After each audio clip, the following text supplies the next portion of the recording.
Good afternoon, everybody, and welcome to this episode of Screen Time Continuum. I am Nick, and I am joined, as always, by Keelan. How's it going, bro? Happy Saturday. Happy Saturday. I'm doing very well. How about yourself? Wonderful. I can't complain. Just was talking with you before the show. Had a little bit of a lazy Saturday morning, which is not bad at all. I played some fetch with my dog outside. We're kind of teaching her how to stay on the front lawn. So now that she knows that she can just be on the front lawn, she wants to play fetch every day. So we're doing a lot of that. I don't blame her. Restrictions. Oh yeah, I'm gonna up my activity too. Oh yeah, totally. So played some fetch with her for about an hour, and then just watched Falcon and Winter Soldier episode 2. We can call it Captain Falcon and Winter Soldier. That's what it's supposed to be. That's pretty much what I was thinking right there. Yeah. Well, thank you so much, guys, for listening. We very much appreciate you. We're hoping you have a wonderful Saturday or whatever day you are listening to this on. I hope it's a wonderful one. And thank you so much for joining us on this journey through the Screen Time Continuum. We're going to talk about episode 2 of Falcon and Winter Soldier. And Keelan, what do you got? I mean, episode 2 is better than episode 1 in my opinion, yes. And I think that you touched on something really important because we got more comedy in this, and yes, I think that was sorely needed. Extremely. And we didn't just get comedy, we got real world comedy. So we've watched Disney movies our entire life, right? We've watched Disney shows our entire life. Disney has a very cliche standard for jokes usually. So, it's usually you'll understand the joke, but it'll be a little, I wouldn't even say kiddie. It would just be really, it would curtsy all of the flavor that you're looking for in most jokes, right? Like there wouldn't be anything to tread the line. There's no raunchiness. There's nothing offensive. Yes. Very safe. Right. Very safe. It's weird that's the word I was looking for, and I really couldn't find it. But, this isn't playing. They're not playing it as safe. I mean, they're letting Sam curse the way that Sam typically would, the way that Aaron Mackey typically would. Yeah.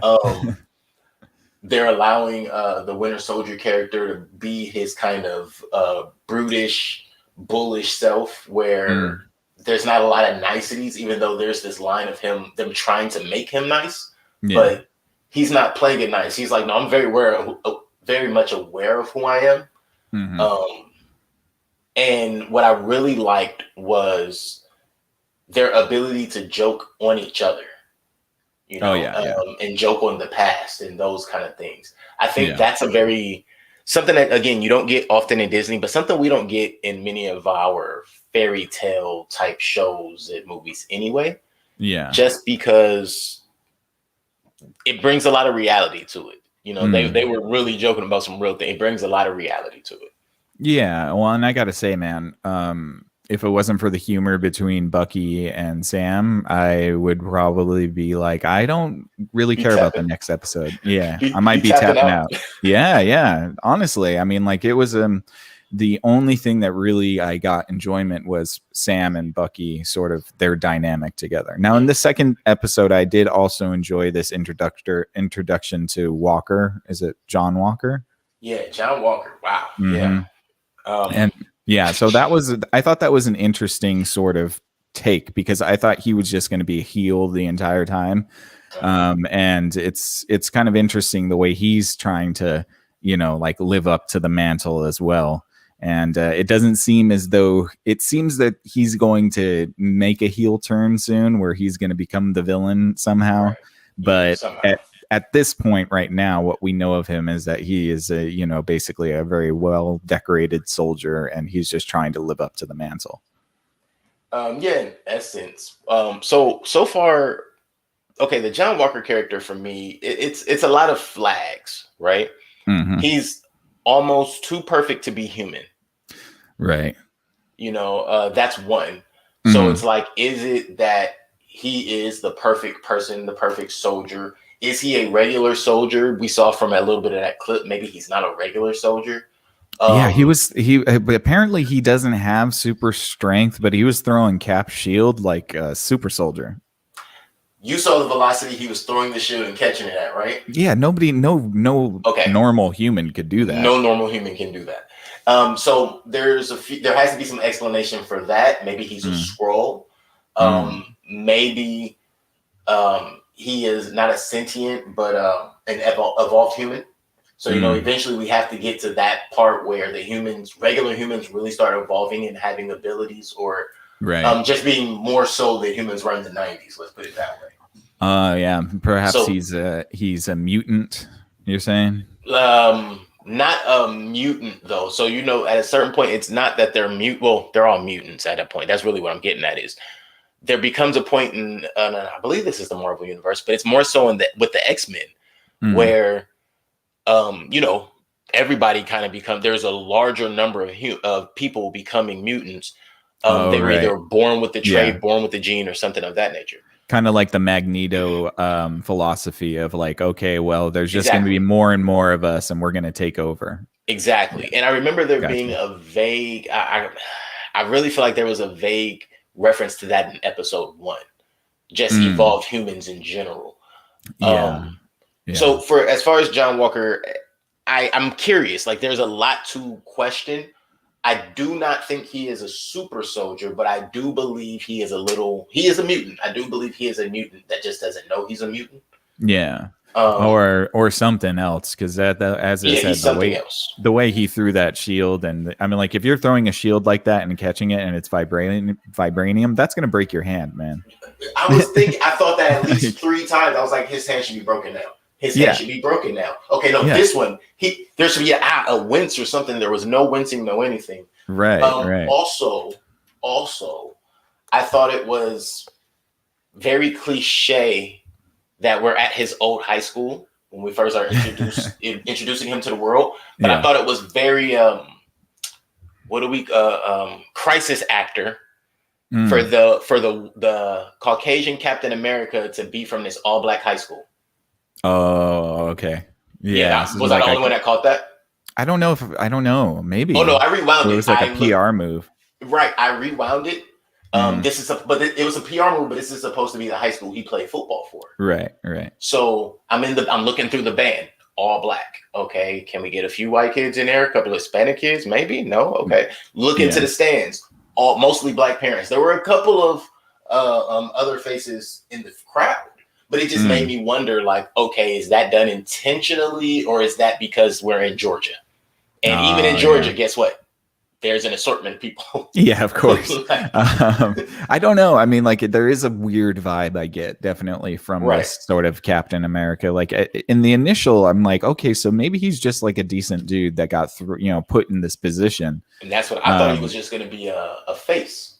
Right. But no, apparently he's an operative, and but like there's definitely, you can see throughout this episode that he's starting to, I mean, at least I think my perception of it was that he was starting to fall into his role a little bit more, and maybe even become a little bit cocky about his role. Oh, for because sure. Like, in the beginning of the episode, he's very like nervous about everything, and then by the end of the episode, he's like ordering Bucky and Sam. Right. Like. So what that led me to believe. So first, I want to get back to his wife really quick. I'm curious to know who his wife is. She's not regular either. She has to be a scientist or something as well. Yeah, she kind of reminded me of, this is a total crossover, but she reminded me of Iris a little bit from The Flash. That actress from the CW? She kind of looked a little bit like her. They look similar, but as far as roles, let's place her as do you know the Young Justice story, right? When they have I want to say the Sokovian is basically a second version of the Sokovian Accords, where essentially there's doctors that work like they are Nazi scientists, or however you want to call it, from back in the day, like the Hydra scientists that worked on all the superhuman serums, but now they're working with the alien materials. And they're using that to do the same thing that they did with the with the heart-shaped herb. But people, do your research if you want to understand what I mean by that. So you look at all of that, and it's like there are a bunch of scientists throughout history that have learned more and more and more about the serum, about the process. They've taken different materials that are capable of inducing different things, whether it's vibranium, whether it's the heart-shaped herb, whether it's a symbiote, whatever. I think she's one of those, though. I think she's someone who's been experimenting, and if he is human or was human at one point, that's how he has gotten his abilities. And his friend, his partner. He's not a regular human. Battlestar. Yeah, Battlestar is his name. But he can't be human either. Yeah, they were. I mean, like they were fighting against, super soldiers. Yeah, super soldiers, and like neither of them died, or even really took a bad beating. You know what I mean? So they got to be something, right? And let's be real. We all are very much so aware. The only reason Sam doesn't get crushed on a regular basis is because the suit is armor. Yeah, absolutely. Yeah. Once he throws the wings on, he has armor at least around his torso. You have to crush his legs or his head. Yeah. So that we know all of that. All of that makes sense. So those two, that's why I had to go back to that as far as the questions about them. It kind of reminds me a little bit of in this, I mean, the way this plot line is going. Did you ever see The Boys on Amazon? I did not. I wanted to start that. Check that out, dude. Definitely gotta check that out. I wanted to start that, and I didn't start it because I had to watch Game of Thrones. Of course, yeah. And had I started it, I would have started binging on that, and I wouldn't have gotten the Game of Thrones in time. Right. No, I understand. But yeah, so like The Boys, and there's a storyline where it's basically like, you find out that, and this isn't a terrible spoiler, but you find out that basically superhumans were created by a serum. Basically the same way, Captain America would, but the serum gets loose, and then basically people around the world start using it, and it gives people different powers. So it's like, somebody might be super strong, somebody might have, super speed or flight or whatever. And so it's like, you get this sort of hodgepodge of heroes that are anti-heroes or villains that are a byproduct of this serum, which seems the way they're kind of doing the Flag Smashers a little bit. I guess they're all just super strong. I think I would be a little bit more excited about them if they all just didn't all have super strength. Yeah, if they had various powers, I'd be like, oh, this is kind of interesting. But they're all just super strong. Right. So far, for me, that shows a lack of understanding what the serum is. So people have this misunderstanding that the super soldier serum just gives you super strength and all of these abilities. That's not the case. Like the heart-shaped herb didn't just give Black Panther super strength and heightened reflexes. His cognitive abilities were better. The super soldier serum can do a lot of things. Think about Deathstroke. Deathstroke also is a super soldier. Think about it's a bunch. Like there's so many super soldiers in the universe. You stop and you're like, wait, that person's a super soldier? Oh, I didn't know that. Oh, that person's a super soldier? Oh, the serum will take whatever is possible for you to be inside. So whatever small little bit, if you have like a burning fire inside, you can become a blazing inferno. Right. Yeah. That's what it does. It taps into whatever your genetic makeup is. Yeah. And that would be kind of an interesting way to play into the mutant line too, right? Because then you could have different explanations for how different mutants came to be. Some may have been born with these powers. Other may have been, given this serum and it activated some sort of latent power inside them. Exactly. Yeah. And so that's one issue I do have so far with all the Flag Smashers being super soldiers with super strength. It's like nobody was fast. Nobody could shoot projectiles or anything. Yeah. Like, all right. What's the basis of their strength now? What's the basis of how they get their ability? Now I have to know that. Right. And it would seem to me that the only person, like, aside from Sam with the suit, I mean, like, Bucky is the only one that can really fight against them. Like, as far as Sam can, because he has the suit and he has the tech, but like, if he's a super genius, part, which I don't think is ever going to come up in this series. Maybe not. Whatever. Yeah. Well, because he worked on the tech too. So yeah, for sure not. Yeah. Not to cut you off, but maybe not for sure not, because he has to take his tech, or he takes his tech to the military for them to do upgrades. That right there told me like, oh, so Sam's not going to be a genius in this one. Got it. Yeah, they did show him tinkering on Red Wing for a little bit, but not very much. Yeah, not very much. And you go, every time I get it back from them, it has bugs. Why are you giving it to them to begin with? Yeah, exactly. If you know how to fix it, then you should just do it yourself. Maybe they have the tools to do it. Maybe he needs their resources. You know what I mean? Like, I don't know. The same reason Vision's not in Wakanda, huh? Right, right, exactly. But no, I mean, like, I definitely enjoyed this episode a lot more than the first episode, but to me, it's still missing a certain level of something. I don't know what it is. I don't know what's missing from it. Maybe you can put your finger on it, but there is something that I am lacking here. Chemistry. Chemistry. I'm not Yeah, gonna lie you know to what? That's fair. That's actually really fair. Yeah. So even in the movies, the Winter Soldier, and I don't think it's the actors. I think it is the way the characters are written. Like you're asking, I forget his name. I'm gonna say his name is Sam, the guy who plays Winter Soldier. Oh, Sebastian Stan. Sebastian Stan. I don't know why I was thinking Sam, but yeah, Sebastian. Yeah. Yeah, Stan. That's probably where I got it. But so you're asking Sebastian to play this very closed-minded, so to speak, very quiet, strong-willed character, and antisocial. Antisocial person. You're asking Aaron Mackey to play Sam, who's this very outgoing, boisterous, in your face, like, oh, I'm gonna poke you until you say something back to me type of a character. Yeah, for sure. And it's like it takes time to find that dynamic. Like, how long do they give them to play off camera to find that? You know what I mean? Yeah, and they're kind of like oil and water at this point right now. Right. Where it's like their personalities couldn't be more far apart from each other. Yeah. Right. And I think that the literal acting is what's keeping us. Like we started with the comedy of it all. They're both actual funny guys. They're both capable of pushing that through with their acting ability and just being who they are in general. Like, let's be honest. If this were just these two dudes doing interviews, we'd watch it. Yeah, I mean, I think they both have good charisma and good screen presence for sure. So it's about the character for me. Yeah, the chemistry is that I think that there is something there because the best parts for me were when they were joking around with each other. Oh, for sure. And you can tell that was more natural for them. I was going to say that almost felt like they were ad-libbing. Right. Yeah. Like, exactly. Not being funny.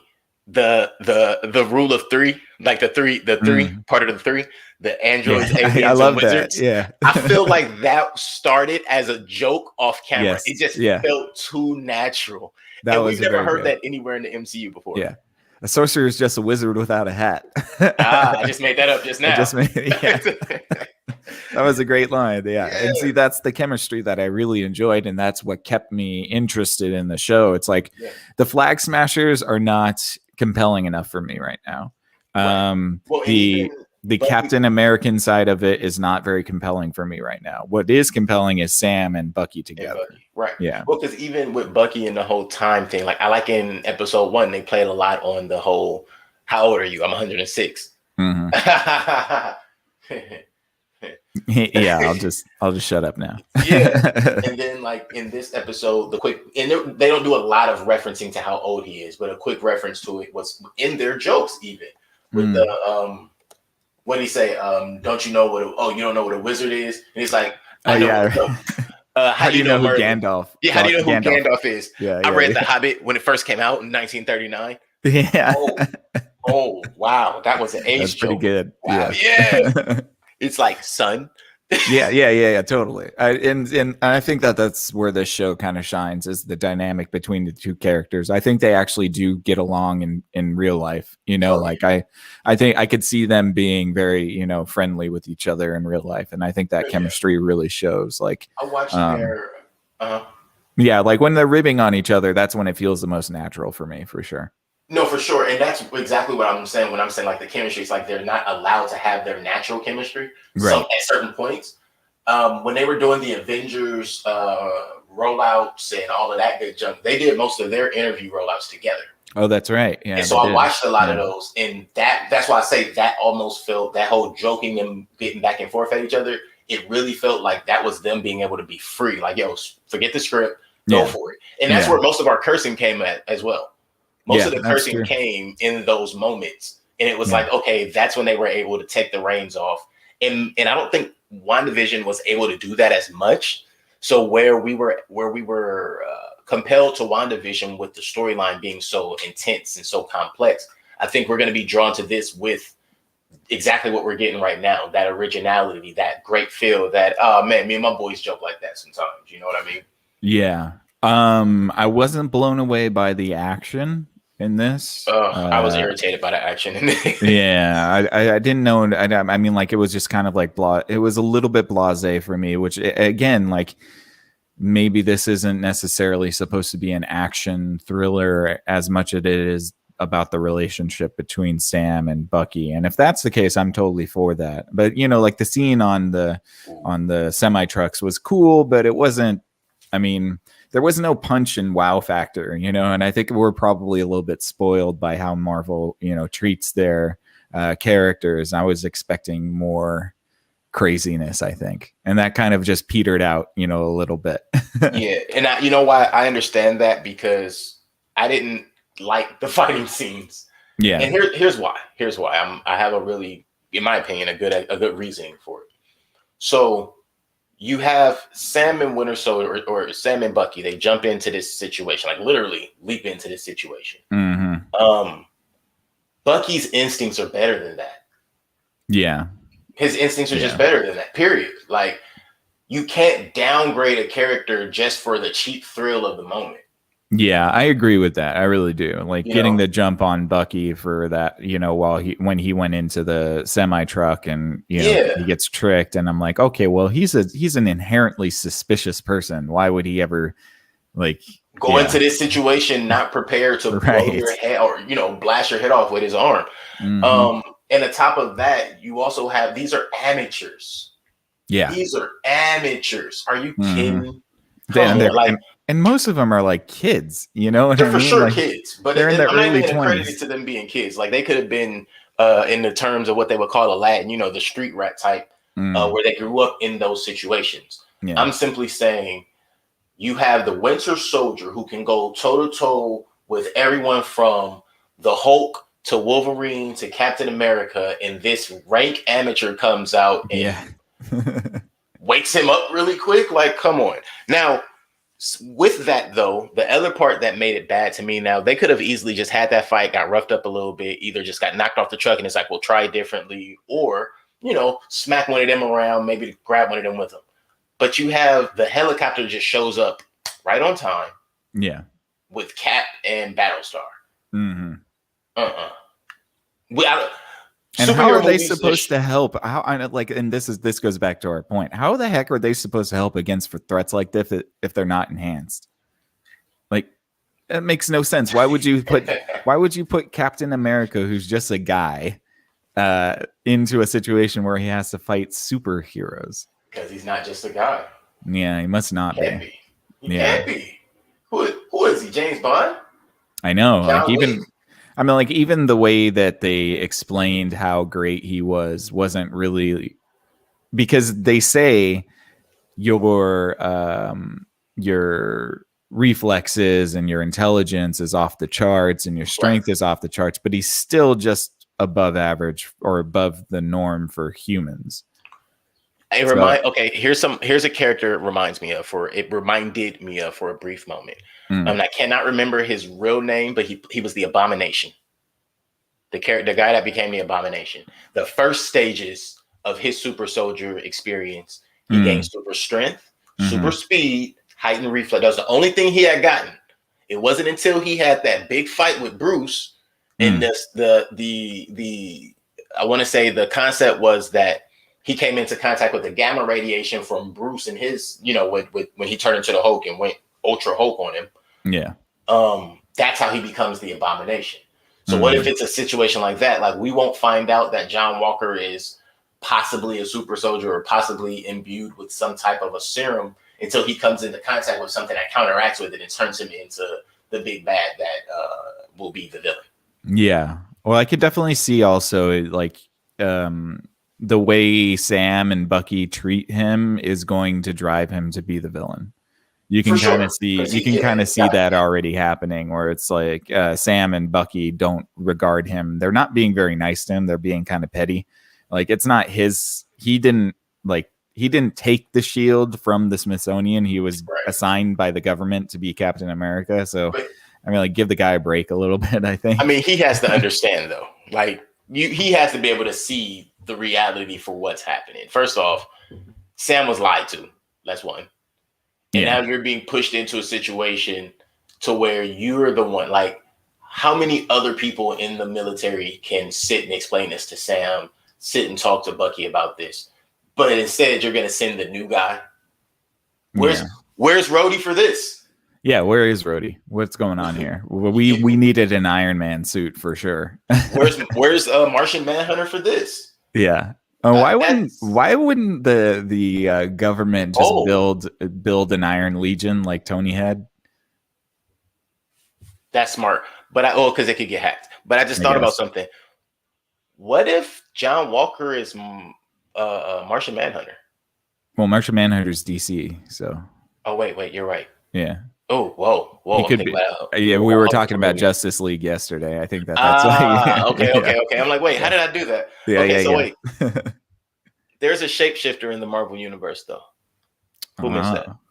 Well, I think all the scrolls are technically shaped. Okay, I already said that he was possibly a scroll. You're right. Yeah, okay, never mind. I mean that could be it. I mean, I could see where they would make him a scroll somehow. And scrolls have all of their height. They have heightened reflexes. They're super strong because they're not human. They're aliens. Right.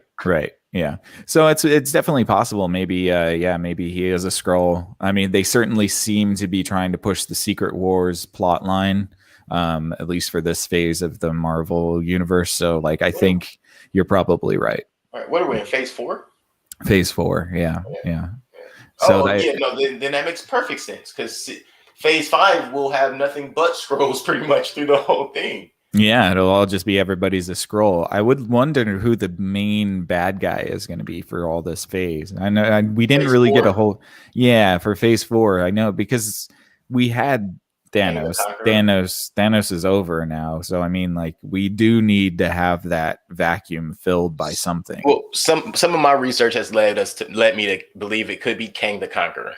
I would say the Eternals, but the Eternals aren't bad guys. The big bad that I've come to would be Kang the Conqueror. Oh, okay. Which makes perfect sense. Sense. Yeah. Well, I wonder too. I mean, like it definitely. Well, we'll see. I would like to see if they're going to try to wrap anything else because right now it seems like this is a kind of a closed system story. I don't know how all of this translates to the rest of the MCU yet. So I guess we'll see. I'm sure there are bigger implications involved with what's going on that's going to tie it together with everything. So it would be, I mean, we find out at the end of this episode that they're going to, Sam and Bucky are going to go visit Zemo. Baron Zemo, yeah. Which we haven't seen since Ultron or Civil War. Sorry, Civil War. Yeah. Well, so right. Watch this. And from right before we find out they're going to go see Zemo. So from after they get out, after they're detained and all that. And no. So this is actually before they get detained. This is when I realized that Secret Wars is probably exactly where they're headed. When Bucky takes Sam to meet Isaiah, the black super soldier that no one knows about because he's been kept a secret. Because after he came back from beating the dog hell out of the Winter Soldier and taking half of his arm home as a trophy, he was put in prison for 30 years and tested on. Yeah. And so my thoughts. I wonder, was he in prison before he was set out to go after Bucky? Because I think like the way he talked about it, way he talked about it seemed like he was basically experimented on when he was in prison. So what I would assume it was one of two things. He was either a military guy who they put into the program and he was an experiment that went right. They used him and then they didn't want to release him back into the public at first because he was the only successful trial.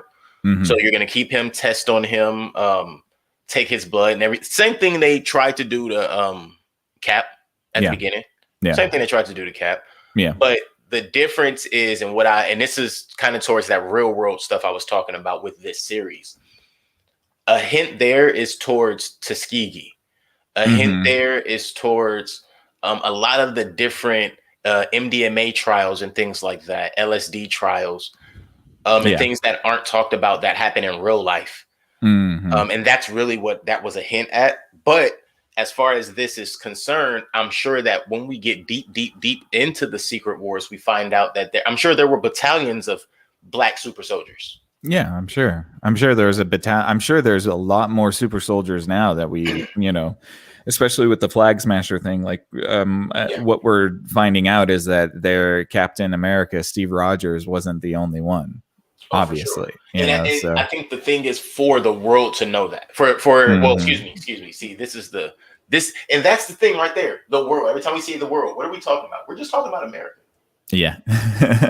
Every time we say, "Oh, the world," when the whole world ended, the world didn't end. America got. That's it. Yeah. Yeah. But so in this forum, that's how it really goes down. Is we already know as the fans, we know that there's super soldiers everywhere. I forget what's Natasha's father. Oh, I don't know. Black Widow's dad. I forget his name, but he's a Russian super soldier. Oh yeah. You know, she's a super soldier. Her sister's a super soldier. Like there's a whole family of them right there. Right. And so I think what's happening now is, like you're saying, they have to find a way to introduce to the entire world, like make it seem like it's the entire world, but to really just let the naive know, like, hey, listen, this isn't as controlled as you thought it was, and your Captain America wasn't really special. He was just doing the right thing. Right. Yeah. And there's now a whole bunch of people who have these powers who don't necessarily mean the good for humanity.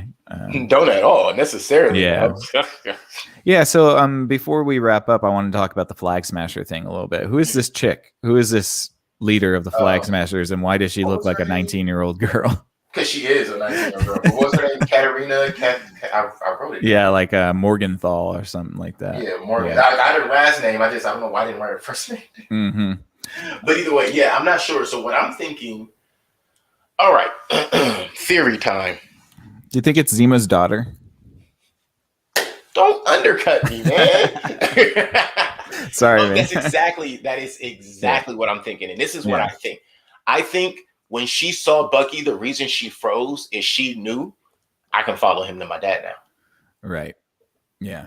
That's exactly what it's either that's his daughter or in some way she was like one of his first projects or something like that. Yeah. There is a high probability that she is much older than she looks, but she might have been imbued at that age, like 17, 18, whatever. Yeah, kind of like Bucky. And Bucky's, I know, Bucky's been frozen, and he looks like he's 20. Yeah, he still looks very young. Yeah, so maybe that'll be interesting. Although I just don't know if Baron Zemo's the best ultimate baddie for this. I don't think he's going to be a bad guy in this. Yeah, I think he's going to find out. I think I think they're going to go to him. He's going to help. He's going to find out that somebody's using the serum. If that is not already his own child, which is the part we won't know because he's a sneaky person. Yeah. But if we discover that he has nothing to do with this, I think he's going to be the ultimate help. Yeah, maybe. Well, and the leader of the Atom Smasher, or I keep saying Atom Smashers because I'm thinking Cyberpunk, of the Flag Smashers, she got that text message from a private number, right? Like, you stole what was mine. I'm going to kill you for that. Yeah. Yes, and that's what let me think she might be related to Zemo. That was actually what I thought. Before that, I didn't think that. It was then I was like, wait, who could she be affiliated with? Like, what would make her put herself in harm's way? And I honestly think it's more than the whole, they cared more about the people that came back from the blink than the people who were already here. It's like, that's too cliche. Yeah, and what, do you not have any family that was blipped out of existence? Like, it's so weird to me what I'm thinking. That there's a contingency of people who are like, yeah, it was better when half of the world was dead. And I'm sure that there are people who really believe that, but that's what they're utilizing. That's what whomever is really in control, they're using that. That really doesn't mean anything to them. Maybe Thanos is coming back. Oh, I'm kidding. No, but I mean, like, it is an interesting sort of concept of having this group of people who think it's better that half of the world is dead, because it touches on that sort of utopian. I like to call it and I've mentioned this so many times, but it's the Agent Smith fallacy, right? Where in the Matrix, the Agent Smith talks about how humans are a virus, Mr. Anderson, but like, it's that sort of misanthropy about the outlook of humans, where it's just like, it's so tired and played out. I'm like, how many villains do we need that say it's better that we just kill off most of humans because we're a plague. I'm just like, it's so tired. We need a new motivation. I think we need new motivations. What is my motivation? Yeah, I mean, like, it can't just be killing everybody. Like, you got to have a motivation further than just killing everybody. I mean, we'll consider most of them don't look at it as killing everybody. They look at it as eradicating the excess. Yeah, the excess. That's it. It's just a fallacy to me. I think it's one of those tropes that Hollywood loves so much because it's like, ooh, you're being edgy. Ooh, it's easy to write. Let's be honest. Yeah, you called people viruses. Oh my god, this guy. Like, okay, I've heard somebody it so else many did times the hard before. part and built the foundation. They just keep building on top of it. Yeah. So I hope that there's more to this flag smasher agenda than to just bring it back to half of humanity dead, because as I said, I want deeper motivations than just being evil for the sake of it. Yeah, I mean, but even if that was their goal, how do you achieve that? What are you trying to do? Hunt down right. all well, I think what they're trying to do is maybe pass around the serum to people that didn't get snapped so that they could fight the people who did. I don't know. I mean, like, they haven't told us yet, so I don't know what the ultimate end goal is. But they were moving vaccines. They said right. They called them vaccines, but they could But I don't know if that's have the genetic makeup to turn certain people. Yeah, so maybe the serum is inside that vaccine. I don't know. They didn't make a distinction between the serum and the vaccines that they were stealing, but perhaps she's trying to build an army of super soldier people so that they can. Yeah, I don't know. That sounds about right, because why would a private number text you about vaccines? That would be the government coming after you. Right. When a private number texts you, this is someone who doesn't want anyone to know what's going on. So of course that would be labeled as vaccines, but it's not. It's super soldier serum. Right. And it's a weird kind of blue. It looked just like the super soldier serum. Yeah, and it's a weird philosophy too. So I think that we're not getting the entire story about the flag smashers, because why would your philosophy be one planet, one people, but let's kill half of the people? Yeah, like, what? Wait, that's a good point. Like, their slogan is one planet, one people, but let's murder half of everybody. Like, that makes no sense. So I think there might be a little bit of like the propaganda aspect of it, right? So it's like the military says these people are radical and they want to kill half of the planet, but maybe that's not exactly the case. Maybe they have an alternative agenda here. Well, so far that's what they've said, though. I know they have said that, so that's where I don't understand. Like, I don't necessarily understand the motivations of the flag smashers or how their philosophy can be maintained without contradicting itself. Right. So, For sure. But I guess that's most villains, right? Most villains' philosophies contradict themselves at some point. So at some point, aside from Killmonger. Aside from Killmonger, he stood to his values. See, with my ancestors. Yeah, say what you want. He stuck to his guns for sure. That's what I'm gonna say. I'm gonna say you ain't gotta like it. You just gotta respect it. Right. Well, cool, man. Do you have anything else you wanted to add before we wrap up? Well, I have 2 questions for you. Sure, let's do it. Question number 1: do we trust John Walker and or Battlestar? I honestly, there's so much to me. It seemed as though they were trying to front load his image a little bit as this really good guy, and that's where I feel like it might be a bait and switch, where it's like they want you to believe he's this really moral, upstanding guy, but maybe he has like a dark past. He did win 3 Medal of Honors. I wonder how many people he had to kill for that. Right. So maybe he has like that sort of like Bucky thing where he likes the fight and he likes the battle and he maybe becomes a little bit too bloodthirsty while he's fighting, Right. Well, your Bucky statement just reminded me of a theory I had mid-episode while watching. I started thinking, when we first were introduced to John, he's in the locker room. His wife comes in. She talks to him. When she exits, yes, Hoskins or Battlestar is coming in, and he goes, "Did he throw up yet?" And she's like, "No, not yet. You're on." Mm-hmm. And I can't remember what he said, but he had a response to that, and it made it seem almost like John was a job. Like, what if he's more of a Manchurian candidate and Hoskins is his handler? Maybe both of them are his handler. Yeah. Right. Yeah, because it did feel a little bit like that. Like if that is his wife, I was also kind of getting maybe a like sister vibe too, which was weird because like they didn't necessarily seem very romantic with each other. She was being supportive like a sister would be. Yeah. You So, know, but yeah, the only thing that made it seem like that was his wife was her talking about coming to see him before every game. Right. Yeah. Maybe it's that's like, possible. I don't see why anybody else would be coming to see you. But maybe a right. little sister would. Yeah. You're right. There was no guarantee that was his wife. There was no kiss or insinuation of anything of that. You're right. You're absolutely right. So it's possible that that's like a sister or maybe like a best friend or something like that as well. But either way, it does seem like they're being supportive, but there's something weird about the support. There's something weird about like, there's like, all right, let's make sure he's good. Let's make sure you're okay. You're good. Are you good? So maybe he has one of those streaks to him where it's like, he could get real crazy.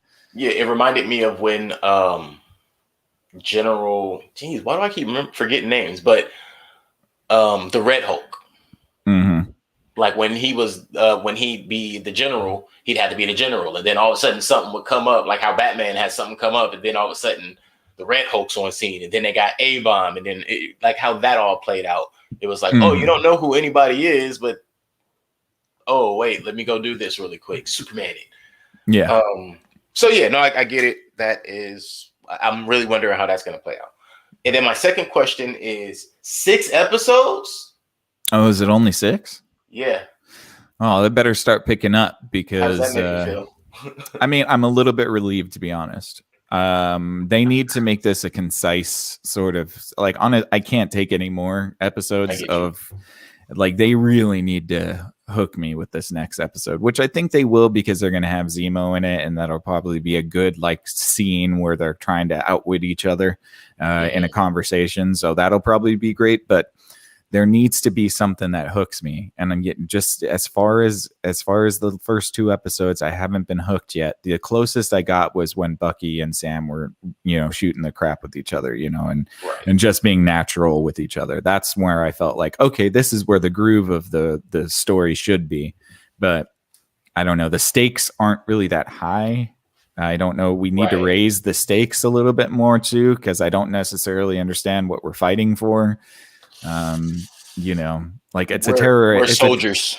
A terrorist cell. Yeah, I guess you go fight the terrorists. But and a perfect example for me, this was an issue I had. Are they soldiers? Are they freelance? Are they vigilantes? Yeah, that seems as though they're not allowed to have carte blanche about killing, because they also said that to Cap, where they're like, we're free agents, we can do whatever we want. I'm like, wait, what? But how are you free agents when the police can pick you up and tell you to go talk to your therapist? Yeah. So you mean like the government doesn't care that you kill? I mean, like, obviously they don't, because the first scene of the show is Sam killing a whole bunch of people. Government care about killing. No, I mean, but like they made that that point that Cap has to wait for orders and get clearances and stuff like that. But it's like, these 2 guys don't have to. Well, why? Why wouldn't they have to as well? Like, there's no. Yeah, there's no harm in it. I mean, excuse me, there's no one. And where is Shield and Sword? Wait. I'm glad. So that was my last thing I was going to bring up. Okay. So here was the one vibe I got off of Cap with the whole, have them meet me outside and I got that done and da. Very. So what division do you run? Yes. Mm-hmm. What division do you run, sir? Maybe. Yeah. Maybe he's a part of a secret, government division or something like that. Yeah. Mm-hmm. Maybe he works with Nick Fury, No, I don't know. Since we've been recently introduced. Or Sword. Yeah. Sword could be that too. Yeah. Which, if he works with Sword, again, Skrull. Yeah. Well, hell, could be a Skrull. If he works with Shield, because that's not Nick Fury, that's a Skrull. Right. Yeah. So I mean, Lotos. Well, I guess we'll have to see. 6 episodes seems a little bit short, but maybe if they can really ramp it up in this next episode, we'll be lamenting the fact that there aren't more episodes. But as far as it goes right now,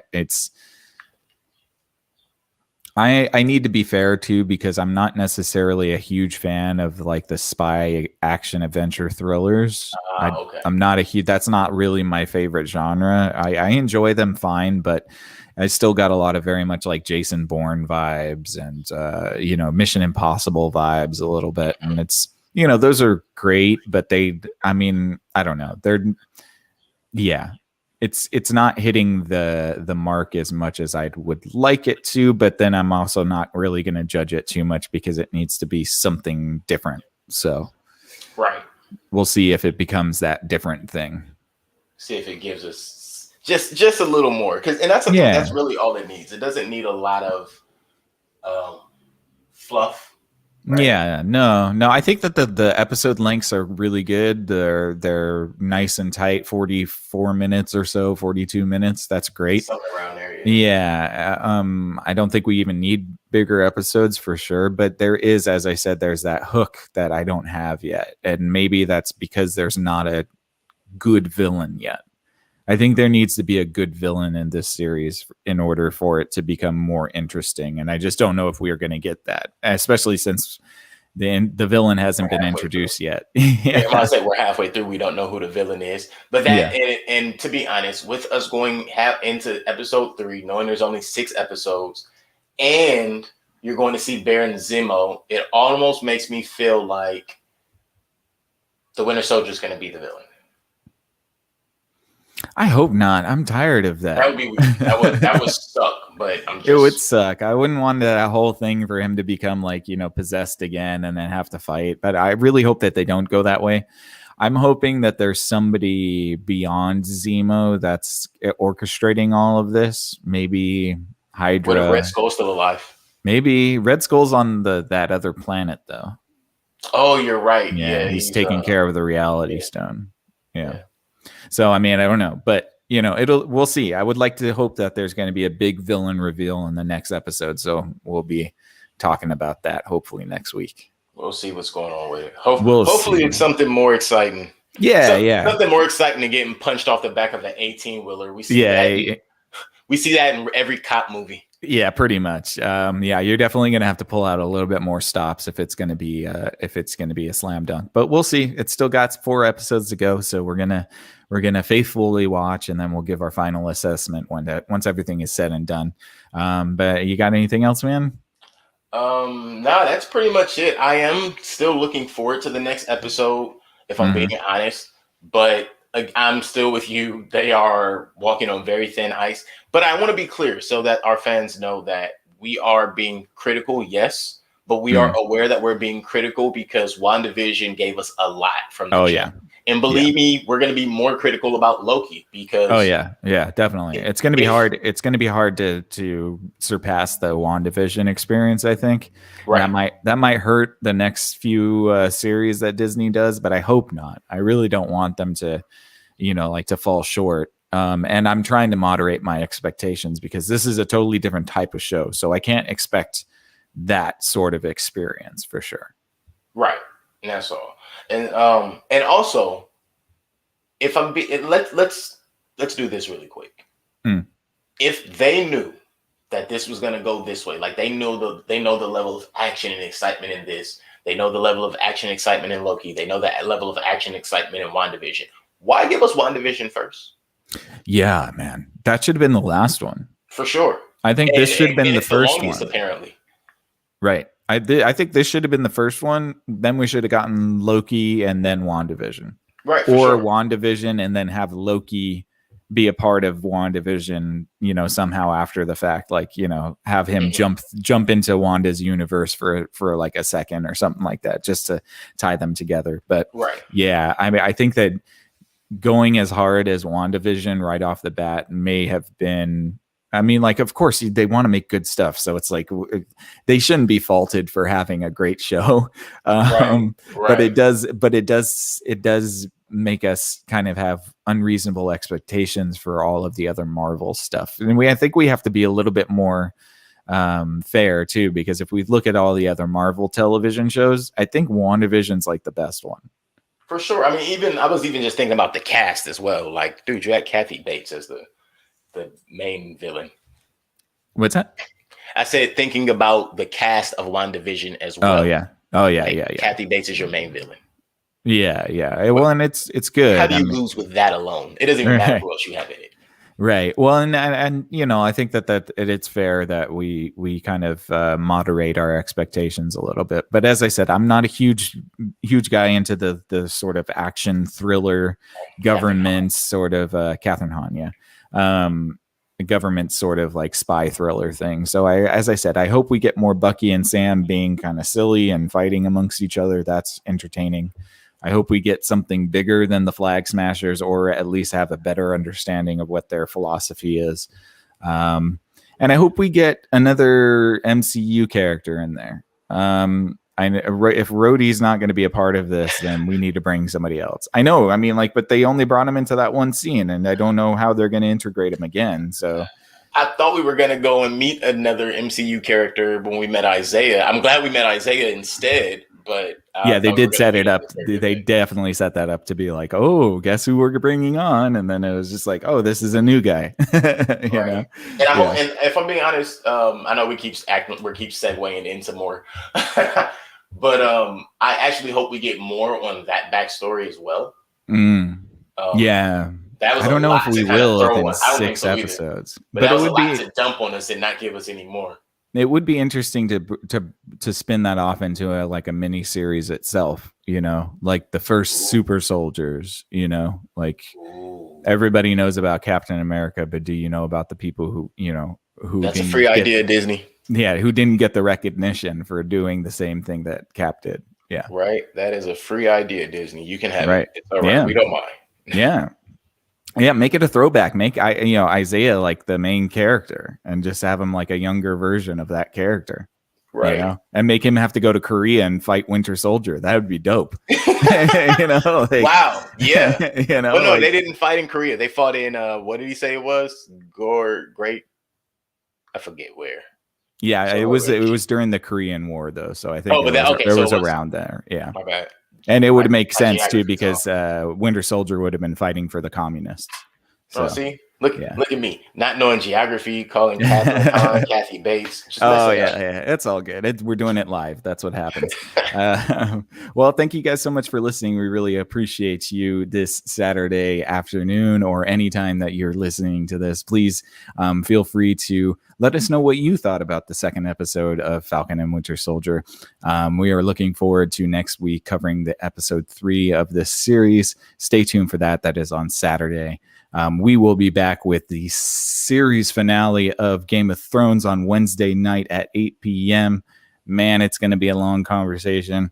We might have to break it up into 2 episodes because there's going to be a lot to talk about. But stay tuned for that. That's on Wednesday.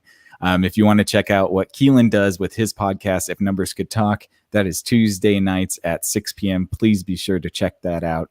I have a podcast called Exofathom on Monday and Friday at 8 p.m. If you'd like to check that out, please do so. Other than that, please consider just giving us a subscription on YouTube, youtube.com/ScreenTimeContinuum. It really helps us out. We're trying to build our subscription base. We're trying to make content for you guys, and we really hope you enjoy it. Other than that, thank you for taking this journey through the Screen Time Continuum, everybody. For Screen Time Continuum, I'm Nick. And I'm Keelan. Have a great day. Thanks, guys.